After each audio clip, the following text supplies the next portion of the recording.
So now we're going to modify the how to beat a pusher play to deal with a moonballer. Moonballer is a little bit trickier for some players in the sense that the really high arcing trajectory ball is tough to step in and attack. All right, so if you struggle doing that, taking it early, taking the balls that are really coming up, taking it on the rise, how do we modify that to allow you to still close and be effective? So, Andre, now you're going to moonball me. All right, so let's see what the moonball looks like. I mean, this is, all right, so that's really up there. And typically if you're playing a good moonballer, they push you back, right? Because the ball comes down, and if I'm hitting it here, look at where I am. I'm 10 feet behind the baseline, okay? And again, some players, they struggle moving in. If I'm here, that's above my head. That's hard. That's hard for a lot of players. So if I'm back here, what do I do to counteract this? Now, if you look from the back perspective across the net, look at where Andre's standing. He's basically right up on the baseline, and I'm way far back, okay? So what I want to do is start by changing his vertical court positioning, all right? So I pushed him back there. That was actually an accident. But if I start re-moonballing him, I want to push him back, all right? So let's see what happens. That one, look at him. All right, he's backing up a little bit.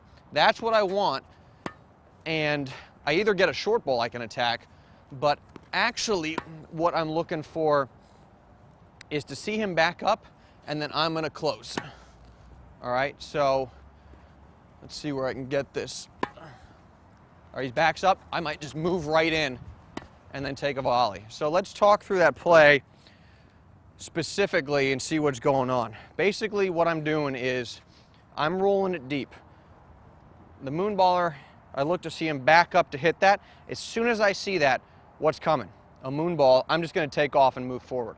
All right, so let's demo that again. Yeah, just moonball me, and I'm going to close on you. So if I loop it and he moves back, I might just take off, and then I might leave it short because he's so far behind the baseline. So I'm using his vertical court positioning against him. I push him back, I recognize it, I move forward. When he's this far behind the baseline, there's no way he's going to pass me. All right, the only way he's going to get the ball over me is if he lobs. But because I'm starting here, I'm going to handle most lobs. All right? So you're going to get to the ball. It's just a matter of you hitting a decent volley or a decent swinging volley if you got that. I might actually do that again. I'm going to hit a swinging volley off this. If you got the swinging volley, by all means, so I move forward, and then I might hit a swinging volley. That ball might have gone out. Give me another one. I'm going to do it again. So I push him back. He's back. I step in. All right, swinging volley. I let that ball drop a little bit. But that's the idea there. So let's go through this a couple more times. Now, the one thing you don't want to do when you're doing this play, I'm going to volley this ball right back to you. So I push him back. He moves back. I step in, and then I volley it. That was actually better than I expected. If I move in and I volley it, back up. Can you back up like 5 feet behind the baseline? Thanks. If I volley it right back to him like this, that's a terrible shot because that's exactly what he wants. Remember, I'm trying to manipulate one of these variables, movement, strike zone, whatever. And typically here, it's going to be the movement and the strike zone I want to take advantage of because, again, the essence of a pusher or a moonballer is a very particular strike zone that they are dealing with, and they don't like to move forward to hit. So let's go ahead. So the trick again, I'm pushing them back. I'm gonna move forward. Sorry. It's better than I expected.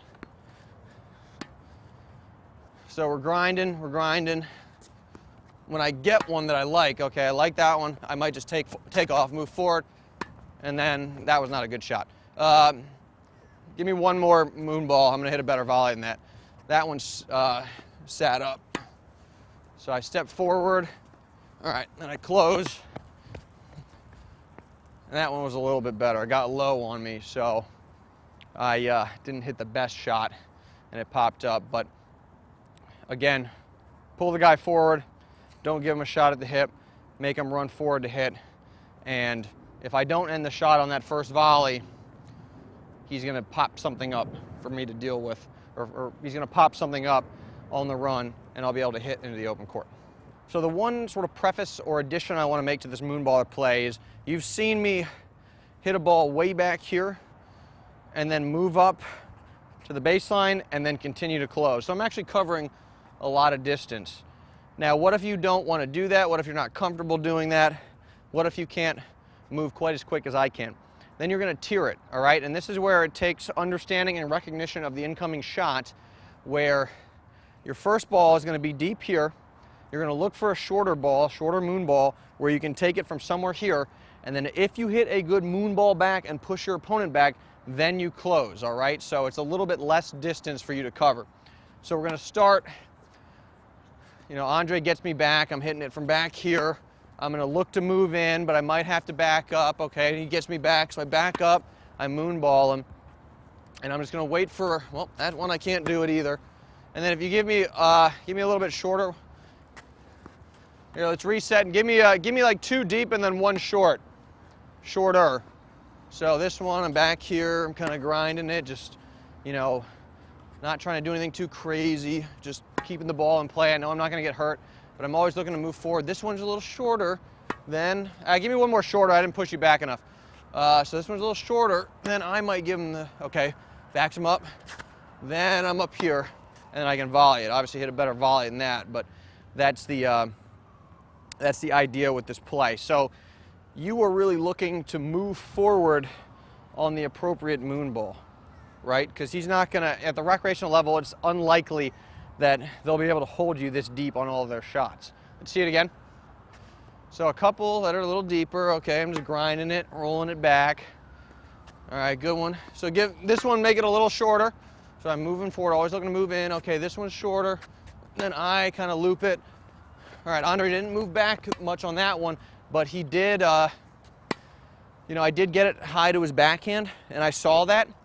So if you've recognized a particular weak side off of a Moonballer or pusher or any other player, you can kind of take off, right? I didn't push him back. His positioning was still pretty good, but I saw him doing this and actually going for the slice. I was like, all right, he's going to leave me one I can attack, so I immediately moved forward. All right, one more rotation.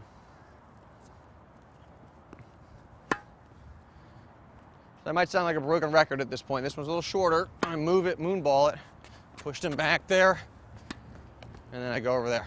See it one more time.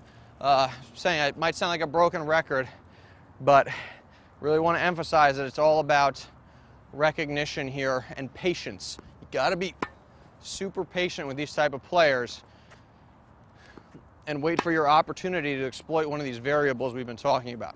All right, so this one's a little shorter. Roll it, take off. Uh-oh. It's actually a good shot. And remember, that's the shot we're not anticipating too much, because we don't expect a Moonballer to be able to step in like that and take it early. So you can see, hang on 1 second, Andre. You can see how I got burned there because I'm purposely giving it away. All right, so if your opponent's able to put the ball over there consistently, then they're not a pusher or a Moonballer. But the type of player I'm talking about won't be able to do that consistently.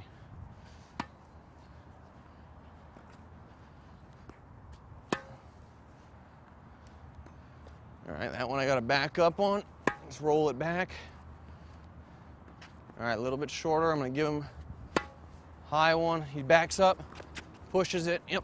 And I can just leave it a little short, and I'm in good shape.